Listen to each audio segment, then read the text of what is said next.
Hi hello నమస్తే welcome to auto wala updates. ఇప్పుడే sector 36 movie చూడడం జరిగింది. ఈ మూవీలో మన 12th ఫెయిల్ మూవీ విక్రాంత్ గారు ఉన్నారు కదా, ఆయన అయితే యాక్ట్ చేశారండి. అండ్ అలానే ఇది ఒక రియల్ లైఫ్ ఇన్సిడెంట్ మీద బేస్ చేసుకొని తీసిన మూవీ. అండ్ ట్రైలర్ కట్ కూడా చాలా ఇంప్రెసివ్గా అనిపించింది, అందుకే ఈ మూవీని అయితే ట్రై చేశాను. ఈ మూవీ అయితే నెట్ఫ్లిక్స్లో స్ట్రీమ్ అవుతుంది, తెలుగులో కూడా. అండ్ ఈ ఫ్రైడే నుంచే స్ట్రీమ్ అవుతుంది. సో బిట్వీన్ 2005 అండ్ 6లో అయితే ఒక మురుగువాడలో ఉన్న పిల్లలందరినీ తీసుకువెళ్ళి వాళ్ళని కిడ్నాప్ చేసి సో వాళ్ళ బాల్యాన్ని అయితే వాళ్ళ ముందే నాశనం చేసేవారు. సో అప్పుడు జరిగిన ఆ కిల్లింగ్స్ పేరే నితారి కిల్లింగ్స్. సో ఈ మూవీ కూడా దాని బేస్ మీదే వచ్చిందని చెప్పాలి. సో విక్రాంత్ గారు ఈ మూవీలో హీరో అనుకుంటున్నారేమో, కాదండి, ఆయన అయితే ఫుల్ నెగిటివ్ రోల్లో చేశారు ప్రేమ్ సింగ్ అనే క్యారెక్టర్లో. నేనైతే ఆయన ఫస్ట్ టైం చూసాను నెగిటివ్ రోల్లో, ఇచ్చి పడేశారని చెప్పాలి. వన్ మ్యాన్ షో అండి ఈ మూవీ అయితే. ఆయన సో నెగిటివ్ రోల్ ఇంత బాగా యాక్ట్ చేస్తారని నేనైతే అనుకోలేదు. ఈయనైతే చాలా యూటిలైజ్ చేసుకోవాలి ఇంకా బాలీవుడ్ వాళ్ళు. ఈ మూవీని ఫ్యామిలీతో చూడవచ్చా అంటే స్ట్రిక్ట్లీ నో అని చెప్పాలండి. బోల్డ్ అన్ని వల్గర్ వర్డ్స్ ఉంటాయి, అండ్ అలానే బ్రూటల్గా చంపే కిల్లింగ్స్ కూడా ఉంటాయి. ఈ movie run time just 2 or 5 minutes run time అంతే. సో ఇది ఒక మంచి థ్రిల్లర్ మూవీ అనుకుంటే మాత్రం మీరు పప్పులో కాలేసినట్టేనండి. ఎందుకంటే సైకో కిల్లర్ ఎవరో మనకు ముందే చూపిస్తారు, అన్ని సినిమాల్లో లాగా ఎక్కడో సెకండ్ హాఫ్లో లాస్ట్లో చూపించరండి. ఇందులో అయితే ఫస్టే చూపించేస్తారు. సో మూవీ అంతా కూడా టూ స్ట్రైట్ ఉంటుందన్నమాట. కాకపోతే ఆ కిల్లింగ్స్ మాత్రం బ్రూటల్గా చూపిస్తారు, మనకైతే అక్కడక్కడ భయం వేస్తుంది కూడా. సో ఒక ట్విస్ట్ కానీ టర్న్స్ కానీ ఏమీ ఉండవండి. డైరెక్ట్గా పోలీస్ దగ్గరికి వెళ్ళిపోయి లొంగిపోయి మొత్తం తనే ఒప్పేసుకుంటాడు విలన్. సో ఈ మూవీని ఎందుకు చూడాలి అంటే 2006లో జరిగిన ఆ కిల్లింగ్స్ ఎలా ఉంటే రియాలిటీకి చాలా అంటే చాలా దగ్గరగా తీశారు కాబట్టి ఈ మూవీని మనం పక్కా ట్రై చేయొచ్చు.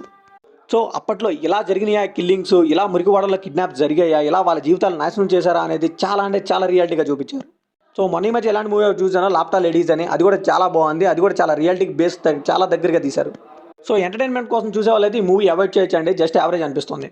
కొన్ని కిల్లింగ్ సీన్స్ తీపిచ్చే మిగతా మూవీ అంతా కూడా మనకు వచ్చేసరికి కొద్దిగా డాక్యుమెంటరీ ఫీలింగ్ కూడా వస్తుందండి. కొద్దిగా స్లోగా అనిపిస్తుంది, కానీ ఇలాంటి కిల్లింగ్స్ చూసిన తర్వాత అబ్బో ఇలా జరుగుతుందా మన ఇండియాలో అనిపిస్తుంది. ఈ మూవీ బేసిక్ స్టోరీ అలాంటి చెప్పేశానండి. ప్రేమ్ సింగ్ అనే సైకో ఉంటాడు, అతనైతే చిన్నపిల్లల్ని కిడ్నాప్ చేసి చంపుతూ ఉంటాడు. ఈ మూవీలో పాజిటివ్ విషయానికి వస్తే నేను ముందుగా చెప్పాను విక్రాంత్ గారు అండి, ఆయన అయితే అవార్డు విన్నింగ్ పర్ఫార్మెన్స్ అని చెప్పాలి. ఎస్పెషల్లీ సెకండ్ హాఫ్లో పోలీస్ స్టేషన్లో ఒక సీన్ ఉంటుందండి, నాకైతే బుర్రపాడని చెప్పాలి. నేనైతే అసలు ఎక్స్పెక్ట్ చేయాలి విక్రాంత్ గారి నుంచి ఇంత పొటెన్షియల్ ఉంది ఇందులో అని. నార్మల్గా ఆయన బాగా యాక్ట్ చేస్తారు మనకు తెలుసు, బట్ నెగిటివ్ రోల్లో కూడా ఇంత బాగా చేయగలరని ఇప్పుడే తెలిసింది. అండ్ ఇలాంటి సీనే ఫస్ట్ హాఫ్లో కూడా పోలీసులు కూడా పడుతుందండి. 3 పోలీసులు 50,000 మందిని డివైడ్ చేసే సీన్ అని, అది కూడా చాలా బాగుంది. పోలీసులు ఎంత కష్టపడతారా అనిపించింది నాకైతే.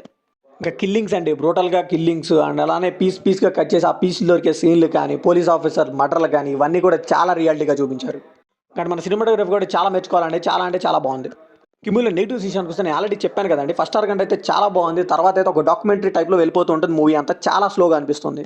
ఇంకా బీజిఎం కూడా మూవీకి పండబెట్టేసాడని చెప్పాలి, సరిగ్గా కొట్టలేదండి. గణాలని ముందుగానే చెప్పాను కదా, ఇదని ట్విస్ట్ టు వన్లో ఏముండదు, స్ట్రైట్ అవే వెళ్ళిపోతుంది కాబట్టి మూవీ చాలా వరకు మనకైతే క్యూరియాసిటీ ఏముండదు, ఆల్రెడీ విలన్ ఎవరో తెలుసు కాబట్టి. సో కొన్ని విషయాలు ఇంకొద్దిగా డీటెయిలింగ్గా చెప్పుంటే చాలా బాగుండేదండి. సో ఫైనల్గా ఈ మూవీకి మనం ఇచ్చే బడ్జెట్ ఏంటంటే అప్పుడు ఏం జరిగిందా అని తెలుసుకోవడానికి అయితే ఈ మూవీ పక్కా ట్రై చేయాలండి. అండ్ అలానే విక్రాంత్ గారి పర్ఫార్మెన్స్ కోసం కూడా పక్కా ట్రై చేయొచ్చు. ఇంకా మాస్ మసాలా మూవీస్ చూసే వాళ్ళకి ఈ మూవీ అయితే ఎక్కదండి, ముందే చెప్తున్నాను. సో ఇది కంప్లీట్లీ నా ఒపీనియన్ మాత్రమే. మరి ఈ మూవీ మీకు అనిపిస్తుందో కంప్లీట్ షేర్ చేసుకోండి, లైక్ చేయండి, షేర్ చేయండి, వెళ్ళే ముందు సబ్స్క్రైబ్ చేసుకోండి.